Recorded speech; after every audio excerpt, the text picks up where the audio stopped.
Good morning guys! Today is April 26 na guys. Ayan. Ang weather natin is 14. Feels like 11. So ang mainit na sa labas guys. Ayan. So time check.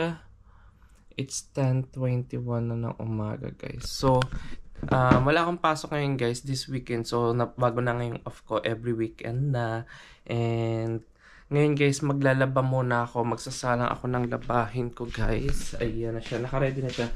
Bababa na ako. And after nun guys, magpre-prepare na ako ng aking breakfast. Kasi medyo nagugutom na rin ako. So, baba muna tayo guys para maglaba.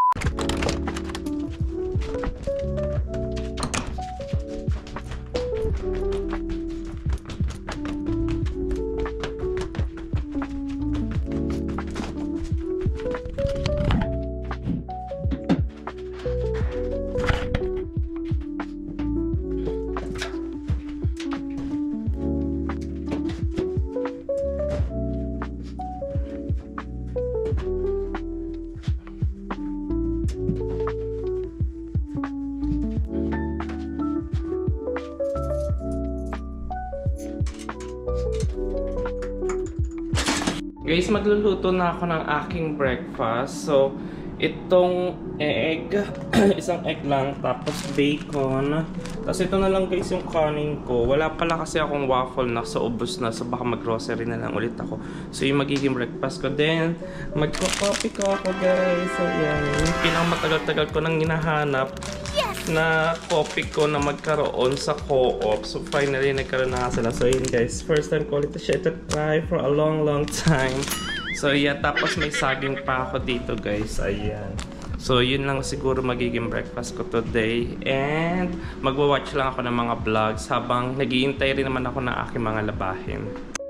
Guys, okay na yung food ko. So, ayan. Egg. And hindi pala bacon, guys, niluto ko. Ham pala. Ito, guys. 3 piraso lang. Tapos, coffee ko and banana. Tapos, ketchup, guys. Then, manonood lang ako ng vlog, guys. Kain tayo!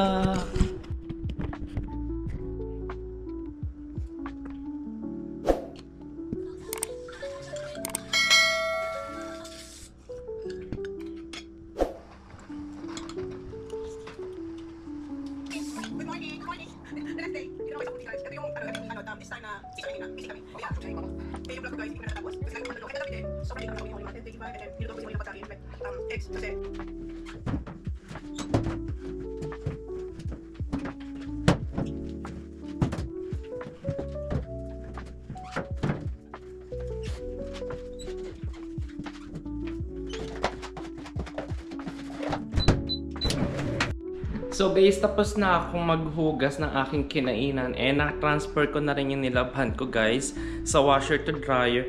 Then siguro mga after 30 minutes magsasalang ulit ako ng laban. Yung mga bedsheet naman yung lalaban ko guys. And today guys, this is the time na i-unbox ko na tong air fryer ko guys.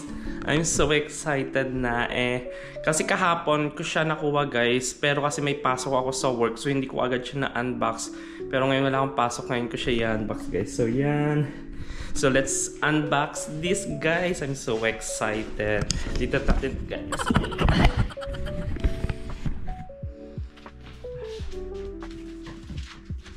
Let's check this.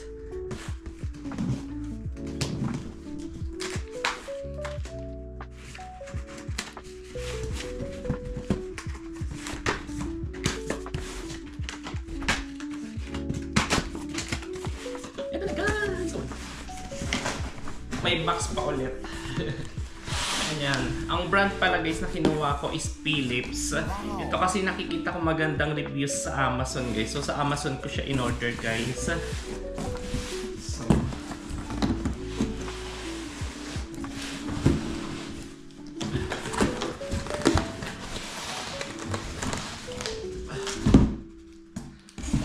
Ayan guys, ganito itsura niya guys. Ayan.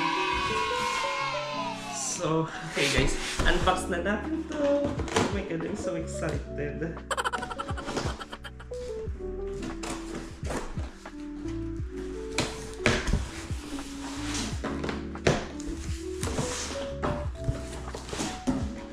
So, first, itong manual guys.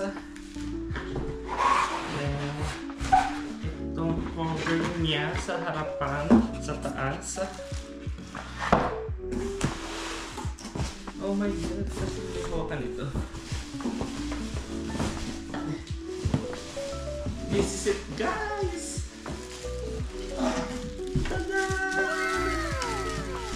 Oh my god! Ayan na siya guys! So sirapan natin yung plastic.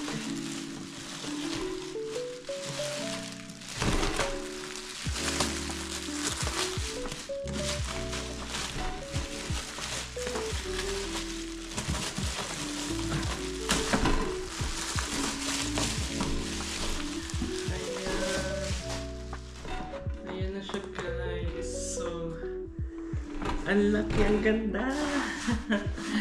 Ito guys, tsura niya. Ayan siya guys. So, ang kinuha ko guys, yung parang may window dito. So, makikita ko yung niluluto ko. Nice! Ito yung mga function niya.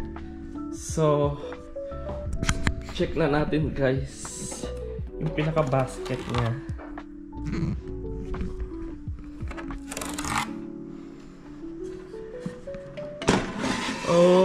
Oh my god, ang laki niya. Hahaha. Guys, so yung tsura niya. So excited na ako gamitin to guys. Kasi alam niyo naman lagi ako nagbabaon sa work guys. So nakikita ko kasi sa TikTok. Yan, na-influensyahan na naman ako ng TikTok na ito yung mga madaling luto gamit. Itong air fryer yung madaling gamitin kapag yung mga easy to cook, yung easy to prepare some food, lalo na nga nagbabaon nga ako sa work. So ayan guys. So ito air fryer 2000 series 4.2 liters 4.2 quarter ba tawag dito? Tapos yan. So ayan.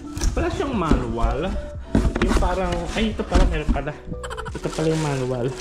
So check ko yung ano niya guys, itong manual niya. Yung mga cooking time, kasi first time ko nga lang magkaka air fryer guys. So hindi ko alam yung mga cooking time, yung mga temperature kapag magluluto ako. So ito pala yan guys, yung mga manual natin. So mamaya try ko siya guys. Ang gusto kong i-try dito ngayon guys, dito sa aking bagong air fryer is yung fries. Kasi di ba lagi ako gumagawa ng putin guys. Pero wala kasi akong frozen fries dyan. Siguro mamaya na lang lalabas ako. Bibili ako ng frozen fries. And oh my god, I'm so excited na. Now ngayon guys, hindi ko siya alam kung saan ko siya ilalagay. Kasi di ba kahapon sabi ko, hindi ko alam kung dito. Kasi andito yung microwave ko. Andito yung mga lutuan ko. So parang naisip ko guys, dito na lang ko na lang siya lalagay sa table.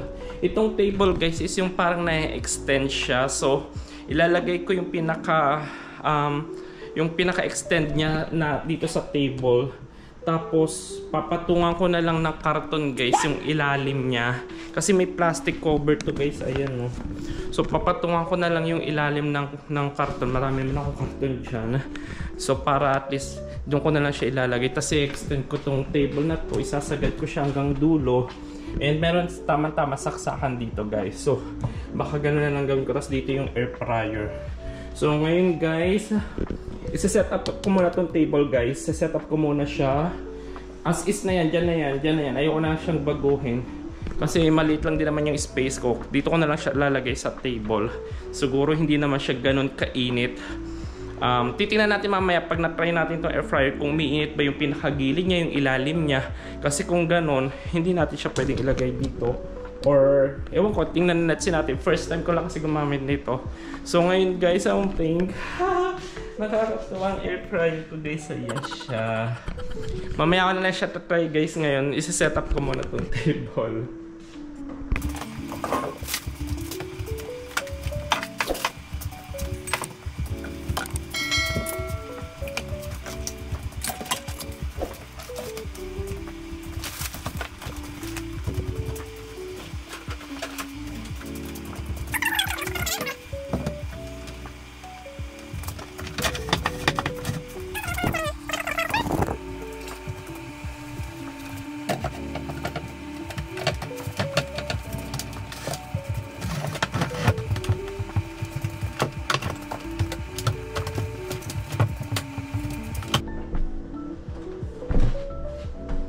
Ayan guys, secured na siya.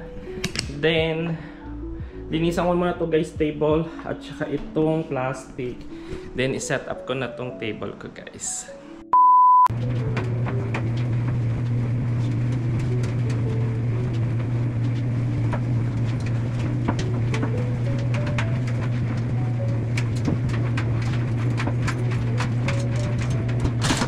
Guys, tapos ko nang i-set up pero change plan guys. Instead na dito ko guys ilagay sa table yung air fryer, nilagay ko na lang dito yung initan ng tubig, yung mga utensils, ayan guys. And medyo mas lumaki pa siya kasi nga nilagay kong itong pag-extend ng table. Then, ito guys, yung nandito is, dito na guys, microwave na to guys. So, dyan ko na siya nilagay.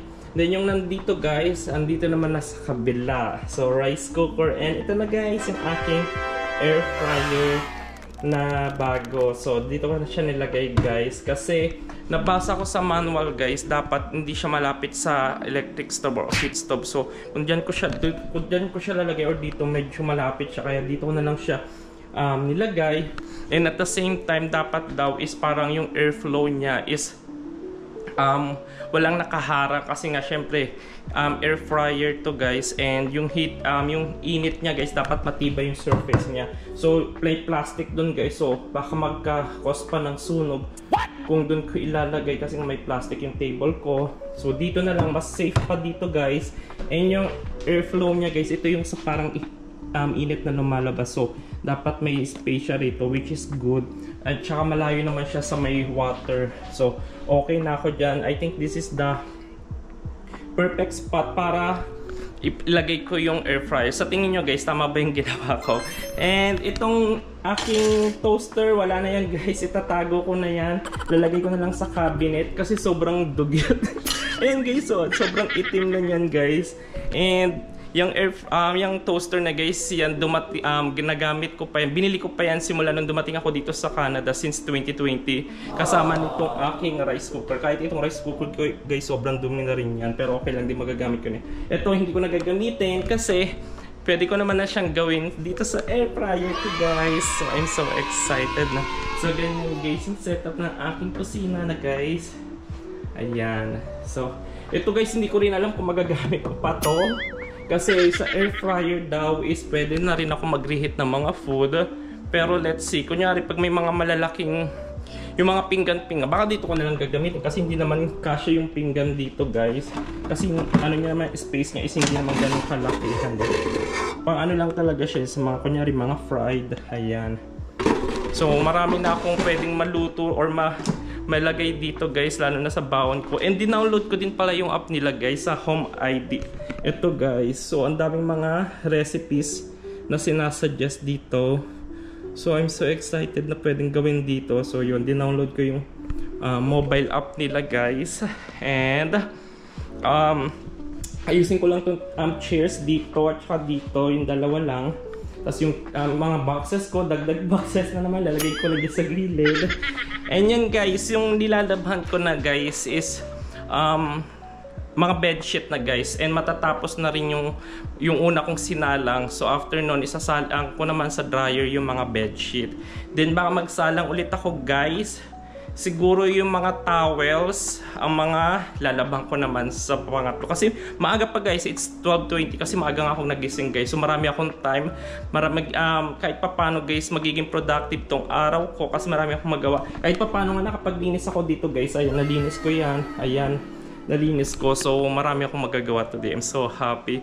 And excited na akong gamitin itong air fryer guys. Mamaya ko na lang siya gagamitin siguro kapag nakabili na ako ng frozen fries. Kasi yun muna yung ito-try kong gamitin dito sa air fryer ko. So mamaya na lang guys. A few moments later. Guys, natupi ko na yung mga damit ko. And then naayos ko na rin itong aking dresser. Improvise na dresser guys, dito lang sa bag. Pero yan guys, naayos ko siya. And itong mga pang winter ko guys, iwawash ko siya guys para maitabi ko na rin kasi wala naman ng snow. So obviously kasi spring na and sobrang araw na natin nyo guys. Tapos ito guys, isasabay ko na rin itong labahan, itong cover ng higaan ko para at least nalalaban din siya. At saka yung mga ibang iba pang mga pwede kong labahan guys. So magtatatlong salang ako guys. So yung nakasala ngayon sa dryer is yung aking bed sheet. And I'm so happy guys. Ang dami ko nagawa ngayong araw na to. Nice. And yun, so after nun, ano oras na ba? It's 1:24 na guys. Sobrang aga pa. And sobrang dami ko pang magagawa. And ito guys, ilalagay ko na mamaya doon yan sa loob. So tapos, yung mga utensils ko guys, binabad ko rin siya sa mainit na tubig na may sabon. Ayan guys, para malinis siya. Ayan. I'm so happy. Ang linis ng aking apartment. Diba? Siguro tomorrow naman, siguro magwawalis at magmamap ako. Ayokong gawin lahat kasi baka wala na akong magawa bukas. So ayan, ang linis na. Nakakatuwa. Ang dami ko nagawa today. And today is Saturday din guys. So mamayang 7 magsisimba din pala ako guys. So and yun lang guys, mamaya na lang ulit. I-set up ko lang din ulit lahat to. And balikan ko kayo. Guys, update lang. Time check. It's 6:34 na guys. And magsisimba ako sa simbahan ng 7 PM. And tapos na ako guys. Ayos na ako nitong aking bedsheet. Ayan guys. Sobrang ayos. And tapos na ako maglaba guys. And nakapambihis na ako guys. Ang outfit ko is naka-sweatshirt ako. Tapos pants na brown. Tapos white shoes guys. Then ngayon guys, bago ako umalis, nagluto na ako ng pork adobo. Ayan guys. Pork adobo yung niluluto ko ngayon guys. Para mamaya, pag uwi ko galing church, kakain na lang ako, okay na siya. And magsaing na rin ako guys. Ayan. So, yun yung ganap ko for this day na wala akong pasok. And hindi pala ako nakabili ng frozen fries para dito sa aking air fryer. So bukas na lang ko gagawin yan guys, another vlog. So tatapusin ko na tong vlog guys. Don't forget to like, share, and comment. And don't forget to subscribe. Goodbye guys. Thank you.